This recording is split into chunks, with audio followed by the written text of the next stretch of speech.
There's a very specific reaction that you get when you tell people that you work for the Harry Potter Alliance. First of all, I try to avoid telling people as long as I can. I'm like, yeah, I work for a nonprofit. And they're like, oh, okay, what nonprofit? I'm like, well, we're a nonprofit that uses popular culture too. I just sort of like, sometimes I try to avoid saying it. Their first reaction is a little bit laughter or sort of like not taking you seriously. They think you're like a glorified fan club. But as soon as you tell them some of the things that we've done, that we have over 300 organized chapters in 45 nations, and they're like, whoa.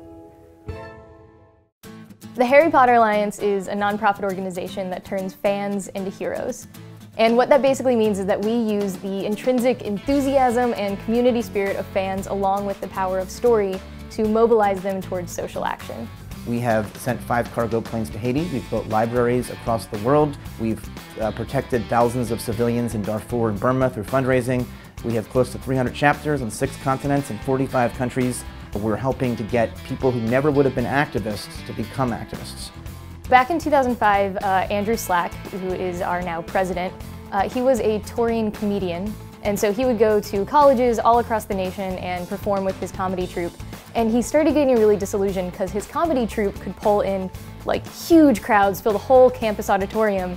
But next door there'd be a meeting of like the Student Peace Alliance or Amnesty International, and they'd be lucky to get like 3 kids. And my grandparents were saying, you know, you have a fallback plan? I never have any money and I'm broke. And I said, oh, I got a fallback plan. I'm gonna make Harry Potter real. And that didn't go over so great. We understand others by understanding stories. Stories build empathy, they build community, and from that community we can create social change. So like when we work on LGBTQ equality, we use parallels from the books to sort of educate a little and start discussions on the issues. For example, how Hagrid has to hide his half-giant status, or Lupin is ashamed that he's a werewolf, or even Harry Potter literally living in a cupboard to hide his wizard identity for the first 10 years of his life. They get involved maybe just because they wanted to hang out with some people and geek out about Harry Potter, but then they're learning how to be a community leader. And it's really, really great to be able to see our work like on the ground, IRL as we say. And as this is happening, I'm like, there's a chance that J.K. Rowling's gonna find out about our existence. Time magazine interviews her for runner-up to Person of the Year.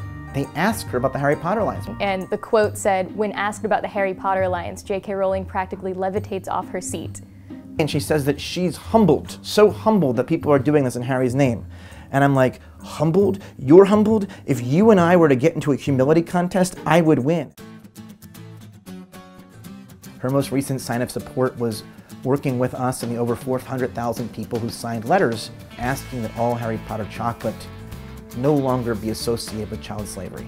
And she played a huge role in getting me to have a chance to sit down with Warner Brothers executives. At the end of the year, we got a letter from them saying that by the end of 2015, all Harry Potter chocolate around the world will be 100% fair trade or UTZ certified. Now a word from our spokesperson, Harry Potter. Hey, Harry Potter here. People ask me if it's my dream job a lot, and I think in a lot of ways it has to be. I'm only 24, and to constantly see how young people are like growing up with what we're teaching them, it's very humbling.